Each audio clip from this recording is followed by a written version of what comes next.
अस्सलाम वालेकुम स्टूडेंट्स, उम्मीद है आप सब लोग खैरियत से होंगे। चैप्टर नंबर 7 मिड में हमने 6 चैप्टर कवर किए थे। तो मिड के बाद पहला चैप्टर है हमारा chapter number 7 ERP project management. ERP के जो प्रोजेक्ट है उसकी प्रोजेक्ट मैनेजमेंट कैसी होगी। हमने ऑलरेडी प्रोजेक्ट मैनेजमेंट का सब्जेक्ट पिछले सेमेस्टर में पढ़ा हुआ है। तो आज हम पढ़ते हैं कि ईआरपी जो प्रोजेक्ट है वो कैसे मैनेज होगा। ERP implementation is the project of several months and like any other project this success depends on how effectively this project is managed with the committed timeline। तो ये क्योंकि ज़्यादा टाइम का प्रोजेक्ट होता है, ज़्यादा बजट का होता है, स्कोप इसका ज़्यादा होता है, तो इसको मैनेज करना थोड़ा सा टेक्निकल है। इसमें काफ़ी ज़्यादा लोग इन्वॉल्व होते हैं। तकरीबन ये 2 साल तक ये प्रोजेक्ट चलता है। तो इसकी एग्जांपल दे रहा है कि एक लीडिंग फूड कंपनी है नेस्ले के नाम से, उन्होंने ईआरपी सॉफ्टवेयर इंप्लीमेंट किया जिसका नाम है ग्लोब। अब नेस्ले का जो कंपनी है वो 50 मुल्कों में है और उसमें उसके जो सॉफ्टवेयर को इस्तेमाल करने वाले लोग हैं वो 60,000 बिजनेस यूजर्स हैं उनके 50 मुल्कों में। तो उस प्रोजेक्ट को ये 6 साल में कंप्लीट हुआ है। उस प्रोजेक्ट की जो कास्ट है वो तकरीबन कुछ 100 मिलियन यूरोस जो है उन्होंने इस प्रोजेक्ट पे लगाए हैं। तो इतने बड़े प्रोजेक्ट को मैनेज कैसे करना है। इस प्रोजेक्ट को मैनेज करने के लिए कुछ पर्सपेक्टिव हैं, जिन पर्सपेक्टिव्स को हम देखेंगे कि उस पर्सपेक्टिव से हमने प्रोजेक्ट को मैनेज करना है।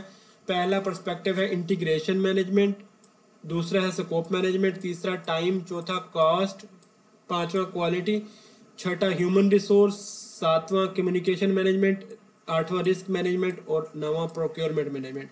ये जो 9 एरियाज हैं प्रोजेक्ट मैनेजमेंट के, ये प्रोजेक्ट मैनेजमेंट की एक है project management book body of knowledge. ये एक बुक है। उस बुक के अंदर बॉडी ऑफ नॉलेज के अंदर जो है उन्होंने बताया हुआ कि प्रोजेक्ट मैनेजमेंट के ये 5 एरियाज हैं। ये प्रोजेक्ट मैनेजमेंट के 9 एरियाज हैं जिनके पॉइंट ऑफ व्यू से हमने अपने प्रोजेक्ट को मैनेज करना होता है। ठीक हो गया।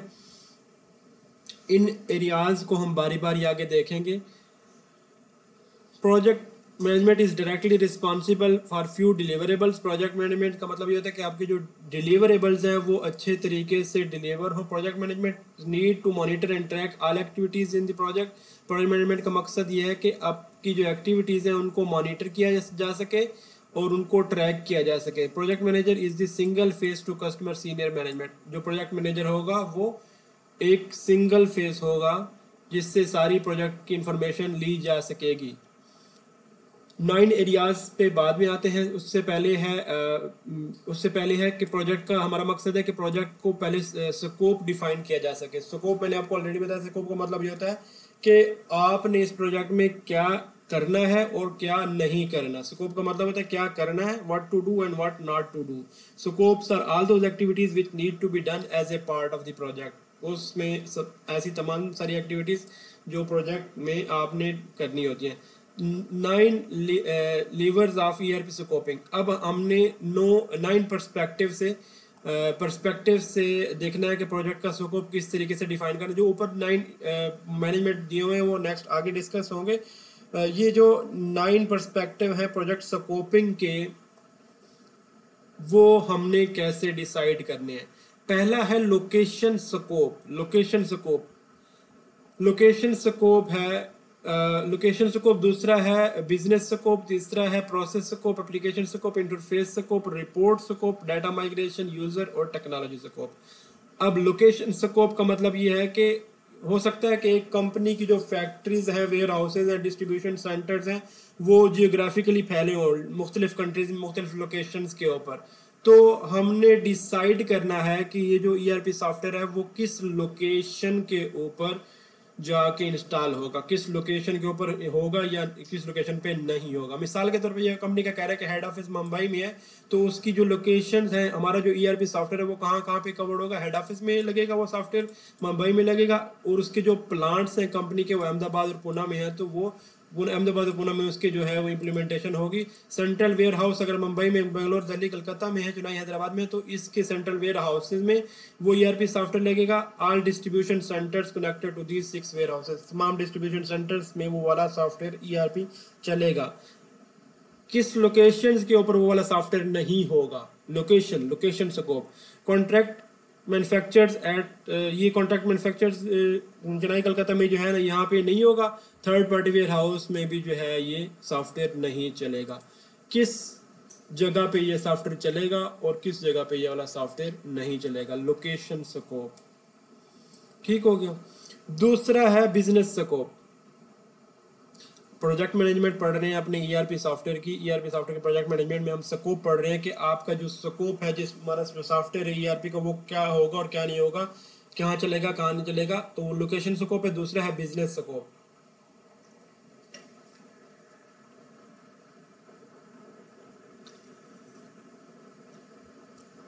This includes things like whether all the business of the company under scope implementation part of its included part or not.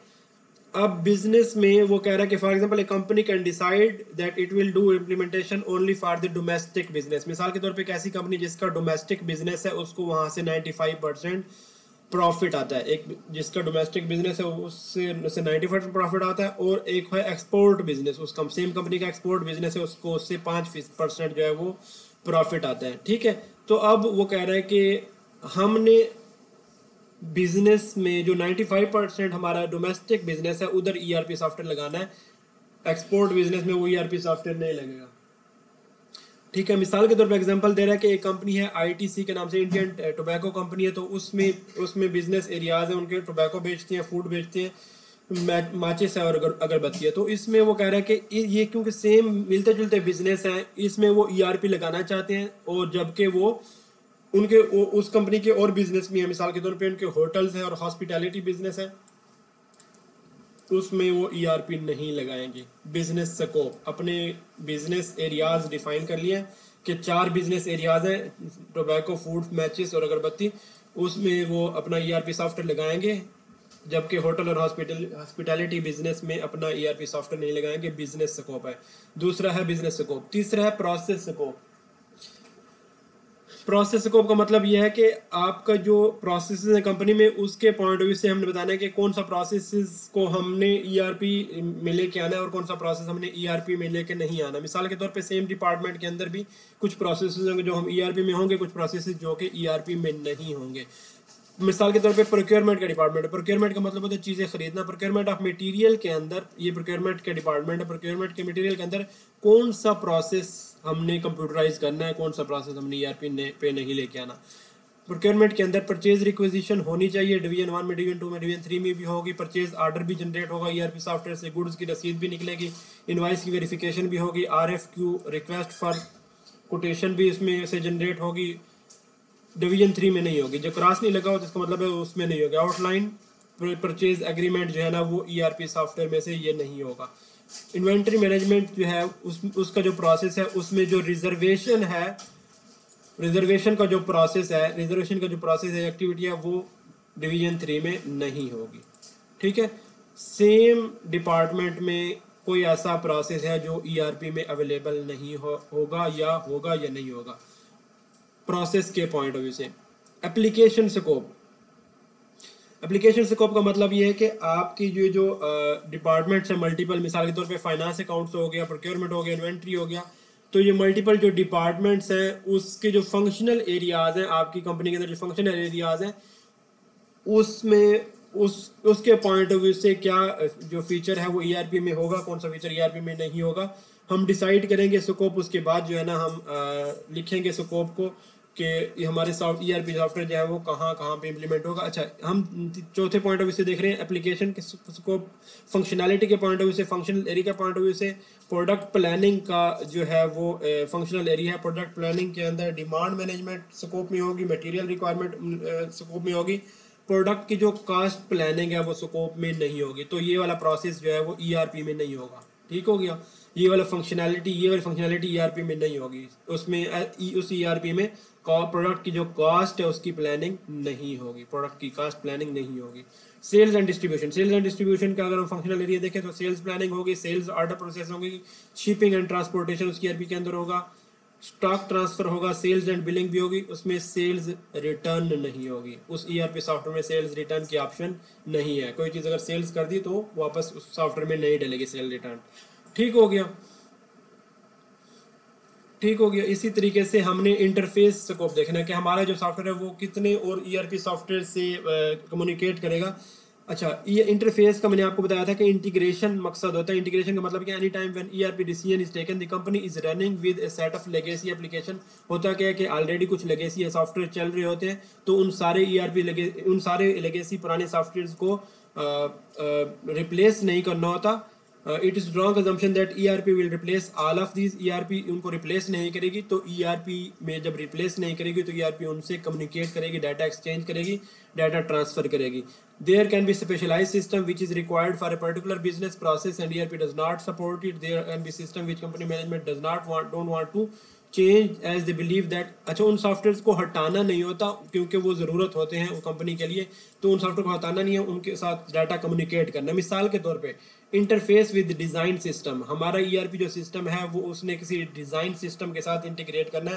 Product life cycle management का एक टूल है डिज़ाइन सिस्टम का, कि मिसाल के तौर पे एक शू डिज़ाइन करना है, शू डिज़ाइन करना है। जब जो ईआरपी सॉफ्टवेयर है, जूते जो है वो कंप्यूटर के ऊपर अगर डिज़ाइन कर रहे हैं तो ठीक है, शू डिज़ाइन करना है, तो शू को जो डिज़ाइन करना है ईआरपी सॉफ्टवेयर उस शू डिज़ाइन का सॉफ्टवेयर को रिप्लेस नहीं करेगा, उसके साथ कम्युनिकेट करेगा, डाटा एक्सचेंज करेगा।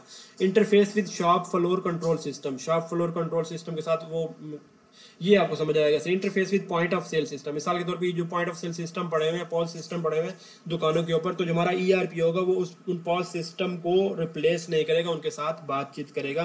पॉज सिस्टम में पेमेंट होती है, पॉइंट ऑफ सेल के ऊपर पेमेंट होती है कार्ड के जरिए, तो वो हमारा जो ईआरपी सॉफ्टवेयर है वो उन पॉज सिस्टम्स को रिप्लेस नहीं करेगा। Interfacing with weight bridge application, weighing machine होती है, बड़े बड़े ट्रक जो है ना वो आते हैं, तो उसके ऊपर ट्रक उसके अंदर से गुजरता है, तो उस ट्रक का वजन हो जाता है। पहले जो ट्रक का वजन होता है मिसाल के तौर पे 60, जब उसकी लोडिंग करते हैं तो ट्रक का वजन हो जाता है मिसाल के तौर पे 80। तो इसका मतलब ये है कि 20 जो है उसका जो डिफरेंस जो है वो ट्रक के ऊपर लोड हुआ है। मिसाल के तौर पे ये सॉफ्टवेयर है जो ऑलरेडी चल रहा है, तो हमारा ईआरपी जो सॉफ्टवेयर है वो क्या करेगा, उस सॉफ्टवेयर के साथ जाके इंटीग्रेट होगा, कनेक्ट होगा, इंटरफेस होगा।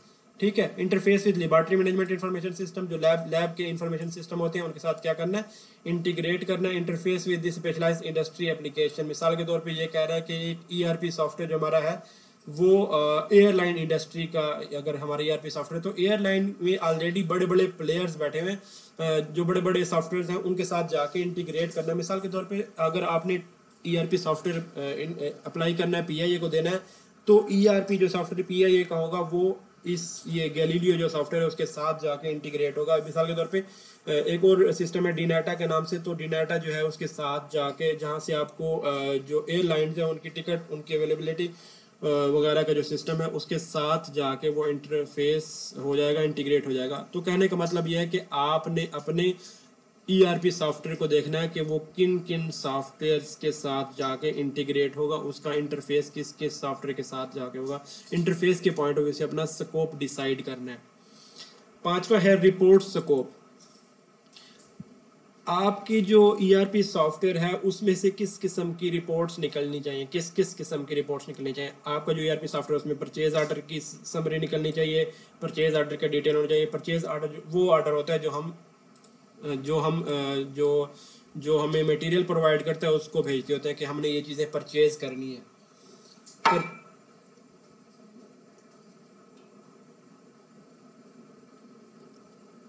हमारी ईआरपी सॉफ्टवेयर के अंदर से प्लानिंग वर्ड से डिस्पैचेस निकलने चाहिए, पेंडिंग ऑर्डर्स निकलने चाहिए, रीजन वाइज ऑर्डर बैलेंस निकलना चाहिए।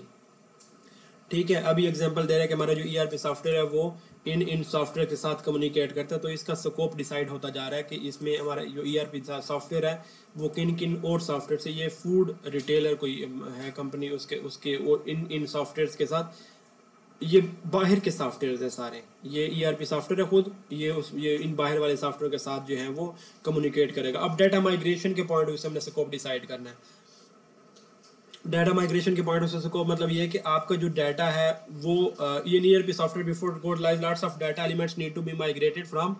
अगर हमने लेगेसी सिस्टम्स को हटाना हो तो लेगेसी सिस्टम का जो डाटा वो कहाँ जाएगा, वो ईआरपी सॉफ्टवेयर में आएगा। तो हमने कौन कौन सा डाटा जो है लेगेसी सिस्टम का ईआरपी सॉफ्टवेयर में लेके आना है, तो उसको डिसाइड करने के लिए हम अपना स्कोप डिसाइड करेंगे कि master data to be migrated, हम कौन सा लेगेसी डाटा अपने ईआरपी सॉफ्टवेयर में माइग्रेट करके लेके आएंगे। मटेरियल मास्टर डाटा लेके आएंगे, कस्टमर का डाटा लेके आएंगे, वेंडर का डाटा लेके आएंगे, एसेट्स का डाटा लेके आएंगे, चार्ट ऑफ अकाउंट्स आएगा, cost centre, profit centre, cost elements, pricing condition, ये डाटा जो है वो सारा हम क्या करेंगे, हम ये लेके आएंगे अपने नए ईआरपी सॉफ्टवेयर में। कस्टमर्स, ओपन आइटम, ये सारा ईआरपी का डाटा हम ईआरपी में लेके आएंगे। ये वाला डाटा लेगेसी सिस्टम से जो पुराने सॉफ्टवेयर चल रहे थे, डाटा माइग्रेशन के पॉइंट ऑफ व्यू से हमने स्कोप देखा है। उसके बाद सेकंड लास्ट है यूज़र स्कोप। यूज़र स्कोप के पॉइंट ऑफ व्यू से देखना है कि हमने हर डिपार्टमेंट वाइज डिसाइड करना है कि कितने यूज़र्स जो हैं वो हमारे इस ईआरपी को सॉफ्टवेयर को इस्तेमाल करेंगे। उससे हम ना अपने सॉफ्टवेयर की यूजेबिलिटी चेक करना चाहेंगे कि हमारा जो सॉफ्टवेयर है वो कैसे उसका स्कोप होगा। मिसाल के तौर पे फाइनेंस के 20 बंदे हैं वो इस्तेमाल करेंगे, आईटी के 7 बंदे इस्तेमाल करेंगे सॉफ्टवेयर को, मैन्युफैक्चरिंग के 20 लोग इस्तेमाल करेंगे, कस्टमर ऑर्डर के 20 लोग इस्तेमाल करेंगे, सेल्स के 10 लोग, शिपिंग वेयर हाउस के 18 लोग इस्तेमाल करेंगे। ठीक है, अब टेक्नोलॉजी स्कोप के पॉइंट से हमने अपना स्कोप डिसाइड करना है। स्कोप डिसाइड कर रहे हैं प्रोजेक्ट में क्या होगा, ईआरपी सॉफ्टवेयर किसके लिए होगा और किसके लिए नहीं होगा। लास्ट है स्कोप टेक्नोलॉजी के पॉइंट ऑफ व्यू से हमारे जो ईआरपी सॉफ्टवेयर है उसमें कौन कौन सी टेक्निकलिटी कौन कौन सी इन्वॉल्व होगी। Installation of ERP software components to all landscape, training, development, वहाँ कैसे कैसे इंस्टॉल होगा। सिस्टम एडमिनिस्ट्रेशन कैसे होगी, including backup and recovery standards क्या होंगे, setting up technical transport management, sizing of landscape documents, server deployment की स्ट्रेटेजी क्या होगी, सिस्टम परफॉर्मेंस की मॉनिटरिंग की स्ट्रेटेजी क्या होगी। ठीक हो गया।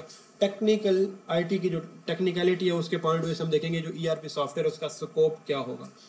अब जब हम स्कोप की बात करते हैं तो हम स्कोप एक्सक्लूजन की बात करते हैं कि व्हाट नॉट टू डू। हमारे जो हमने 6-7 एरियाज देखे हैं स्कोप के, इसके अलावा जो हमारा ईआरपी है उसमें क्या चीज़ इंक्लूड नहीं होगी। Scope exclusion define the item that will not be done as part of the project. हमने इस ईआरपी प्रोजेक्ट में ये नहीं करना, ये चीज़ें हमने इंक्लूड नहीं करनी। तो इसकी ना लिस्ट दे दी है।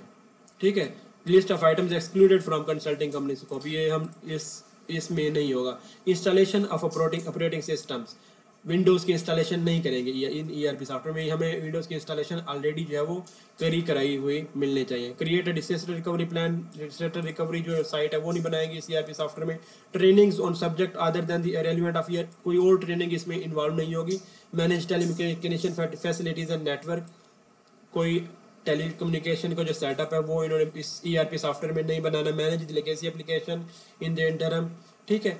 तो ये नेटवर्क डिज़ाइन नहीं बनाना, ठीक है। तो ये जो चीज़ें हैं, ये लिस्ट ऑफ एक्टिविटीज़ है, ये ऑलरेडी बता दी जाती हैं कि ये हमारे प्रोजेक्ट का स्कोप नहीं है, भाई ये हमारा काम नहीं है।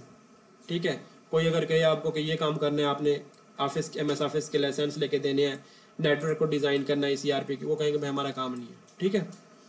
ईआरपी इम्प्लीमेंटेशन प्रोजेक्ट प्लान, अब स्कोप हमने डिसाइड कर लिया। अब स्कोप जो है वो प्रोजेक्ट प्लान का हिस्सा होगा। स्कोप हमने डिसाइड कर लिया, वो प्रोजेक्ट प्लान का हिस्सा होगा। प्रोजेक्ट प्लान एक डॉक्यूमेंट होगा। प्रोजेक्ट प्लान एक डॉक्यूमेंट है जिसमें हम क्या मेंशन करेंगे। Project plan is composed of several plan. Project plan को छोटे छोटे वगैरह के प्लान होंगे, जिसमें एक होगा एक्टिविटी डिलीवरेबल्स माइलस्टोन्स प्लान होगा, रिसोर्सेज का प्लान होगा, लोगों का ट्रेनिंग्स का प्लान होगा, कैसे कब किसको कहाँ क्या चीज़ की ट्रेनिंग देनी है। टेस्टिंग का प्लान होगा, कौन सा सॉफ्टवेयर कब टेस्ट करना है। डाटा माइग्रेशन का प्लान होगा, कौन सा डाटा कब किस टाइम कैसे माइग्रेट करना है। चेंज मैनेजमेंट प्लान होगा, कौन सा सॉफ्टवेयर कब किस टाइम कैसे चेंज करना है। रिसोर्स प्लान, पहला है रिसोर्स प्लान। रिसोर्स प्लान का मतलब ये कि कौन सा बंदा क्या किस महीने क्या काम करेगा। Position programme manager, programme manager किस साइड का है, क्लाइंट साइड का है, ऑन साइट है। ऑन साइट जो है ना, ये आधा बंदा चाहिए हमें अप्रैल के महीने में। ठीक है, आधा बंदा हमें मई के महीने में चाहिए प्रोग्राम मैनेजर। आधा मतलब आधे दिन के लिए, ठीक है, या आधे महीने के लिए। ठीक है, अप्रैल के आधे महीने के लिए चाहिए। प्रोग्राम मैनेजर हमें चाहिए कंसल्टिंग कंपनी का, ये भी आधा चाहिए हमें, पूरे जब तक प्रोजेक्ट चल रहा है तब तक आधा चाहिए।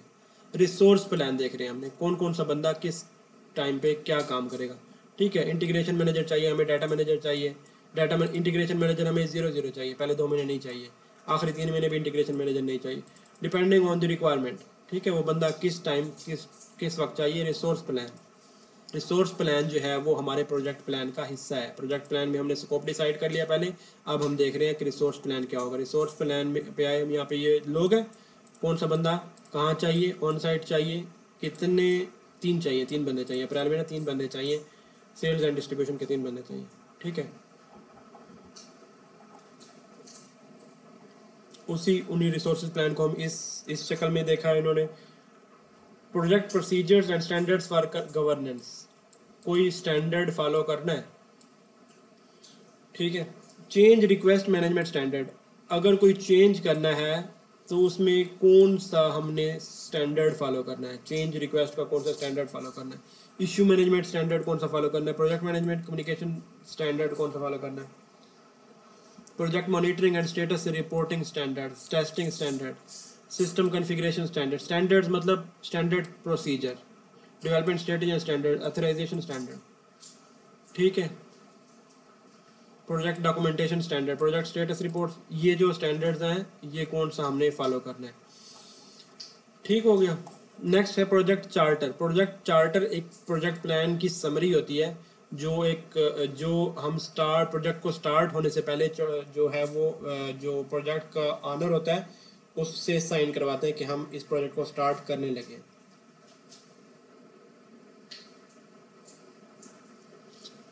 उस प्रोजेक्ट चार्टर में क्या क्या इंक्लूडेड होगा। प्रोजेक्ट ओवरव्यू होगा, प्रोजेक्ट का स्कोप होगा जो हमने ऊपर डिस्कस किया स्कोप, प्रोजेक्ट का गोल्स एंड ऑब्जेक्टिव होंगे, प्रोजेक्ट के डिलीवरेबल्स होंगे, बिजनेस की स्टडी होगी, टोटल एस्टिमेटेड प्रोजेक्ट की कास्ट होगी, इम्प्लीमेंटेशन स्ट्रेटेजी होगी, उसको हमने कैसे इंप्लीमेंट करना है, प्रोजेक्ट स्टेक होल्डर्स कौन कौन से उसमें लोग इन्वॉल्व होंगे, एजम्पशंस कोई अगर है या नहीं है, कंस्ट्रेंट्स, रिस्क असेसमेंट भी प्रोजेक्ट चार्टर का हिस्सा होगी।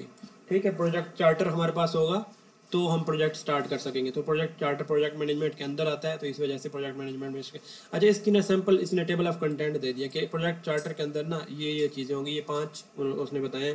1.1 पे क्या है, 1 में इंट्रोडक्शन, फर्स्ट चैप्टर में इंट्रोडक्शन है, दूसरे चैप्टर में स्कोप है, स्कोप जो हमने डिस्कस किया है अभी, स्कोप है। तीसरे चैप्टर में प्रोजेक्ट ऑर्गेनाइजेशन एंड रोल्स हैं, कौन कौन से लोग होंगे, प्रोजेक्ट की टीम किस तरीके से होगी। चौथा है प्रोजेक्ट का प्लान है, प्रोजेक्ट का प्लान में ये सारी वो प्लानिंग है सारी। और उसके बाद जो है 5वां प्रोजेक्ट मैनेजमेंट स्टैंडर्ड्स और प्रोसीजर है, कौन से स्टैंडर्ड्स हैं हम इसमें फॉलो करेंगे। ठीक हो गया। Project vision and mission statement भी चार्टर का पार्ट होगी। अच्छा, प्रोजेक्ट की किक ऑफ मीटिंग होती है। प्रोजेक्ट की किक ऑफ मीटिंग में मतलब यह है कि प्रोजेक्ट हम फॉर्मली स्टार्ट करने लगे हैं, उसमें प्रोजेक्ट का जो चार्टर है 15-20 पेजेस का छोटा सा एक समरी है, प्रोजेक्ट का प्लान है, स्टार्टिंग प्लान है, तो वो प्रेजेंट किया जाता है और प्रोजेक्ट किक ऑफ मीटिंग में वो प्रोजेक्ट चार्टर डिस्कस किया जाता है। ठीक हो गया। अब उस प्रोजेक्ट चार्टर के अंदर प्रोजेक्ट रिस्क मैनेजमेंट भी इंक्लूडेड होती है।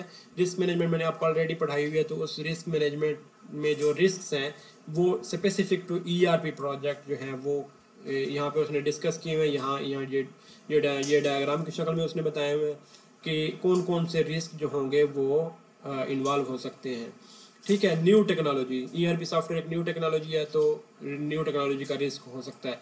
इनएक्सपीरियंस्ड कोर टीम, जो टीम है आपकी वो इनएक्सपीरियंस्ड होगी। एग्रेसिव टाइम फ्रेम कम होता है तो जल्दी जल्दी काम करना है। फ्रीक्वेंट चेंज इन स्कोप आपका बार बार चेंज हो रहा है, कस्टमर स्कोप चेंज कर रहा है। ऑर्गेनाइजेशन पॉलिटिक्स, सियासत, कंपनी के अंदर जो सियासत है वो आपको प्रोजेक्ट खराब करेगी। ठीक है, तो ये रिस्क है हमारे पास। Lack of top management support, top management project को सपोर्ट नहीं कर रही। कनेक्टिविटी इन रिमोट लोकेशंस, आपका जो ईआरपी सॉफ्टवेयर है अगर किसी रिमोट एरिया में जाके इंस्टॉल होना है तो उससे उधर इंटरनेट की अवेलेबिलिटी है या नहीं है। कंप्यूटर लिटरेसी ऑफ एम्प्लॉइज, जो वहाँ पे लोग हैं उनको वो सॉफ्टवेयर चलाना आता है या नहीं आता। नो प्रोटोटाइपिंग, प्रोटोटाइप्स जो हैं वो नहीं बनाए ईआरपी सॉफ्टवेयर के। ठीक हो गया। Risk management is 5 step process, ये 5 स्टेप प्रोसेस है कि प्रोजेक्ट मैनेजर ने क्या करना होता है, रिस्क मैनेजमेंट करनी है। रिस्क मैनेजमेंट में उसने ये 5 स्टेप प्रोसेस एग्जीक्यूट करना है। क्या करना है, finding potential risk element of the project, पहले उसने रिस्क एलिमेंट्स जो प्रोजेक्ट के हैं वो फाइंड करने हैं, एनालाइज करना है उनका impact, assess the probability of occurrence, decide करना है कि कितने परसेंट चांस है कि वो रिस्क अकर होगा। प्रायोरिटाइजिंग द रिस्क, जिसके चांसेस ज़्यादा है या जिसकी सेवेरिटी ज़्यादा है वो रिस्क उसको टॉप पे रखना है। डेवलपिंग रिस्क मिटिगेशन प्लान, जिसकी ज़्यादा सेवेरिटी है, जिसकी ज़्यादा प्रोबेबिलिटी है जिस रिस्क की, उसके लिए मिटिगेशन प्लान जो है वो डिसाइड करना है, उसको अवॉइड कैसे करना है, उसका जो इम्पैक्ट है वो कैसे कम से कम करना है। उसके लिए कोई ना कोई तरीकाकार इस्तेमाल करेंगे रिस्क को असेस करने के लिए। इंटरव्यूज़ कंडक्ट करेंगे, मीटिंग्स करेंगे, वर्कशॉप्स करेंगे, रिस्क वर्कशॉप्स करेंगे, पेजेस के ऊपर लिखेंगे कि ये पॉसिबिलिटी हो सकती है। ऑनलाइन भी हो सकता है, कोई पेपर पेंसिल सर्वे भी हो सकता है रिस्क को कम से कम करने के लिए। पीरियाडिक रिस्क असेसमेंट, जब वो प्रोजेक्ट चल पड़ता है तो उसके लिए रेगुलरली रिस्क को हम असेस करते रहते हैं। आपका ये चैप्टर है, चैप्टर नंबर 7 ये कंप्लीट हो गया है, जिसमें हमने ERP से रिलेटेड प्रोजेक्ट मैनेजमेंट टेक्निक्स पढ़ी हैं। ओके क्लास, अल्लाह हाफिज़।